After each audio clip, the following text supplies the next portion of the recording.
Ayun, Marvin, ayun nga po mga amigo, ang napagkasunduan daw po namin nung may-ari ay structural lang. Ako, structural. Kasi nasa ibang bansa po siya, tapos Gusto niya pong magpa-ship. gusto niya ipaship yung mga materials na pang finishing. Kasi siyempre yung mga tiles.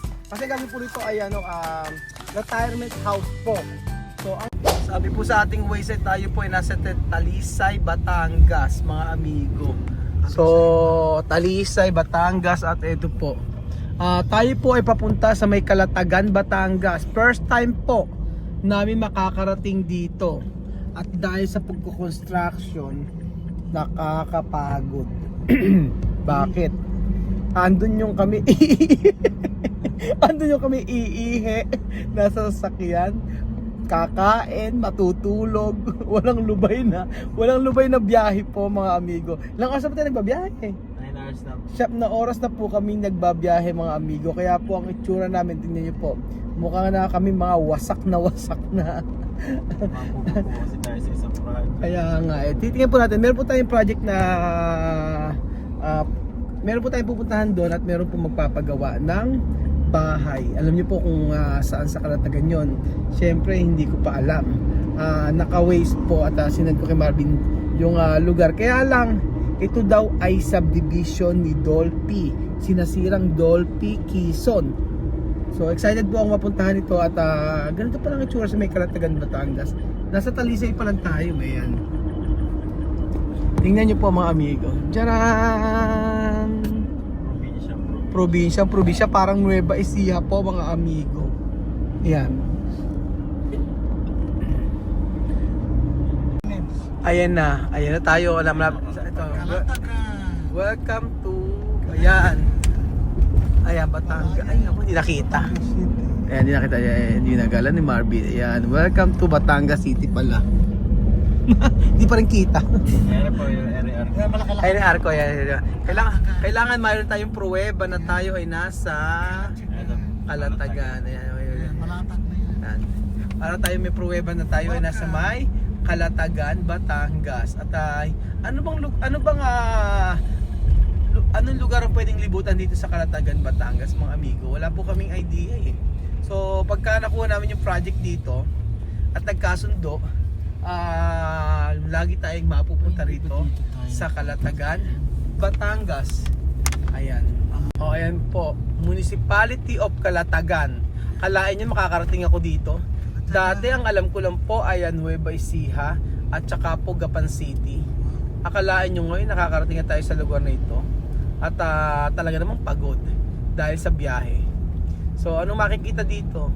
May nakikita ba kayong iba? Baka? Ano bang pinagmamalaki ng Calatagan, Batangas? Bulalo, Lomi, Sisig. Ay nako. Alam ko nakita ng baka.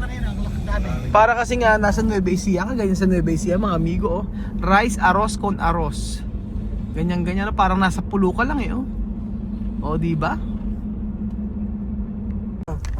So ayun po mga amigo, nandito na po tayo sa may bakit? Ano na? Area subdivision. Ito, Dolphyville. Ayan. Akala ko yun. Ito, napasok tayo din sa gate. Ito na ba sa gate? Pero pwede hindi naman. Ayan, Dolphyville sa estate. Marvin din. Ito ang daan eh. Alin po ba yung bahay doon? Ginagawa pa. Ayan, Dolphyville subdivision, kay Dolphy daw yan mga amigo. Kasi nga ang daan Batangas, Calatagan. Tama ba yung dadaan natin? Batangas. Sige. Ano pala to? Subdivision na For development. oo, na ginagawa pa. Ganito din sir yung pinuntahan namin kay Melody. Sa may Cavite. Pero ito, maganda yung lugar niya kasi alam mo kung bakit may mga mangga-mangga na siya. Inaayos na. Kasi ang palatandaan ng sinabi sa akin, ito daw ganyan. Tapos may nakabuwal na bato. Ayan, hanapin mo na. Dami nakabuo. Ayun nga, iba yung nakabuwal, ganyan na siya. Yung puno ng sanga, yun ang titingin natin.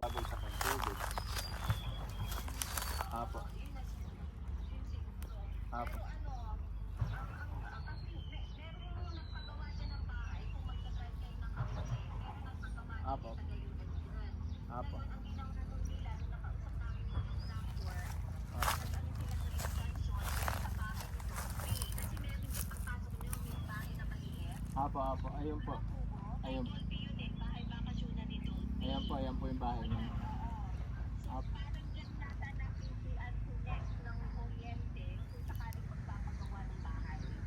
Sige po, tita. Apo. Madali lang naman po, malapit lang naman.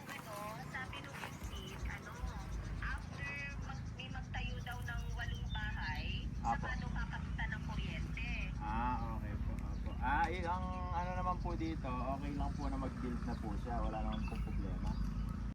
Kasi meron pa tayong basta yung basta ang importante lang, huwag mag-penalty sa labas. Meron ka rin bibigay na 50,000 baht, diba? Apo, may band po talaga.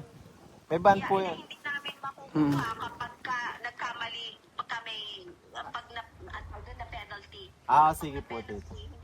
Ayun, Marvin, ayun nga po mga amigo, ang napagkasunduan daw po namin ni nung may-ari ay structural lang. Apo, Oo. structural po. Kasi nasa ibang bansa po siya, tapos Gusto niya pong magpa-ship. gusto niya ipaship yung mga materials na pang finishing. Kasi syempre yung mga tiles. Kasi gagawin po nito ay retirement house po.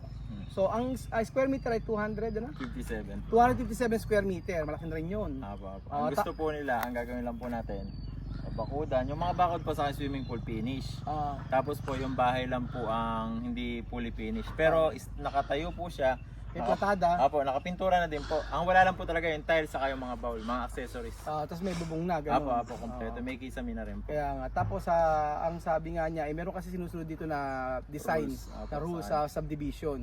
So yun yung ang ginagawa namin, naghihingi kami ng idea sa kanila kung ano yung gusto nila. Tapos magsasuggest na lang po kami. Ganun po. Para po hindi po tayo, kasi may band din po 50,000 din yung band. May Pag hindi bayad. natin nasunod yung band, Hindi maibibigay. hindi mababalik na yung 50. Okay lang, hindi masunod. 50,000 lang naman eh. Wala At least namang problema. at least Nasunod mo yung gusto mong nasunod design. yung gusto mo, di ba? Oo, ayan. Ano, Amir? Lehos? Malayo? Nabibigyan, lehos? Pagod? Pagoda. Ha? Gusto na niyo matulog, sabi ni Vivian. Este trabaho de Tate Raul. Este mi trabaho, no? Construir casa. Esto pwede umpizar, magsisimula na kapag okay yung presyo. Cuando presyo está bien con esta chica, está en otro país, umpizar de casa. Después, yo mandar mucho gente aquí para trabajar. Magdadala ko ng maraming tao dito, kami para dito magtrabaho, para gagawa ng bahay.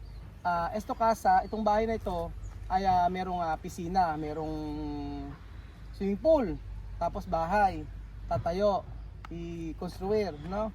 Tapos cuando terminar esto todos, paga esto, no? Para ganar dinero. Sabi ko ito ay magko-construct, paggawa ng bahay, swimming pool, tapos pagkayari yun yung sabi ko yung trabaho na ginagawa natin ngayon. Sabi ko gusto kasi ipa-experience sa kanila kung gaano kalayo po binahin namin. Kanina gumising po alas 4 ba?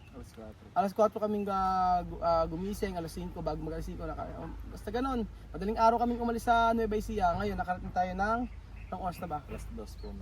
Alas 2 na alas 2:30 na po mga amigo. Ganon katagal ang biyahe, tapos uwi na naman kami, baka makauwi na kami ito mga alas 11, alas 12 na po mga amigo. Ahora to sabi Daddy Raul, trabajar fuerte. Ano masabi mo? Keto decir. Ha? Gracias para donde? No. Salamat daw para sa akin, no. Solo yo quiero decir, quiero saber cómo va a trabajar Daddy Raul. Yun. Porque no cada día Daddy Raul está fuerte. Hay día cansado.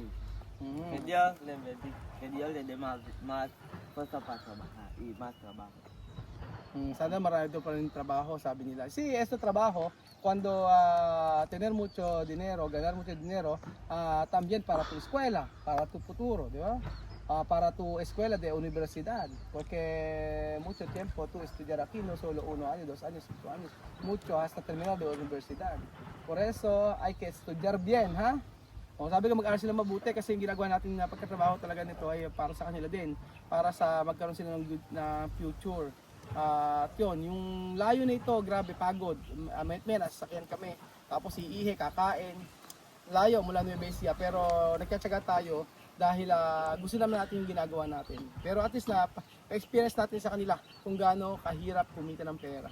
At yun ang dapat maunawaan ng mga bata na ang pera ay pinaghihirapan at hindi po instant. So ayun po mga amiga. Oh. Naintindi?